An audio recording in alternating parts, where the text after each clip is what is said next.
كشف التلفزيون الإسرائيلي أن رئيس الوزراء بنيامين نتنياهو يسعى جاهدا لإقناع رئيس وزراء التشكي بضرورة التصويت ضد فلسطين أو الامتناع عن التصويت في الجمعية العامة الأممية الخميس.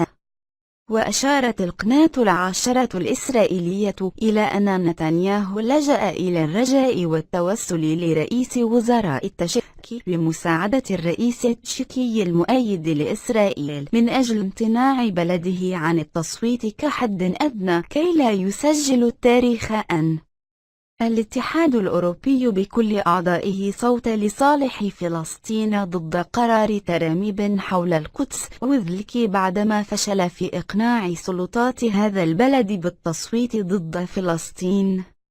وفي هذا الإطار تطرق مسؤول الملف الدولي في القناة الصحفي براك رابيد إلى التهديدات الأمريكية من مكتب الرئيس تراميب ومندوبته في الأمم المتحدة لدول العالم إذا صوتوا لصالح فلسطين، مشيرا إلى أن هذه التهديدات والضغوطات فشلت ونتج عنها نتائج عكسية، حيث تسببت في توحيد موقف الاتحاد الأوروبي ضد قرار تراميب بشأن القدس.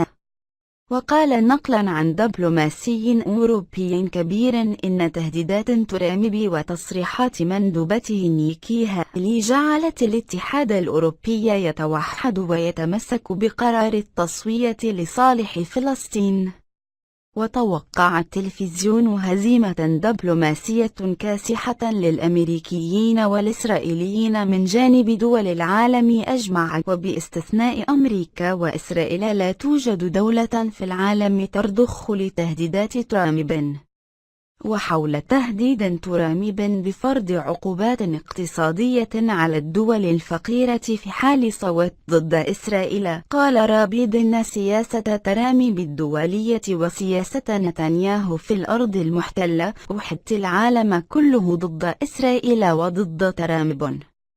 ووصف التلفزيون الإسرائيلي هذه التهديدات بأنها فارغة ولا قيمة لها، وتساءل إن الأردن ومصر ستصوتان غدا ضد قرار تراميب، فهل يجرئ تراميب على فرض عقوبات اقتصادية على مصر والأردن؟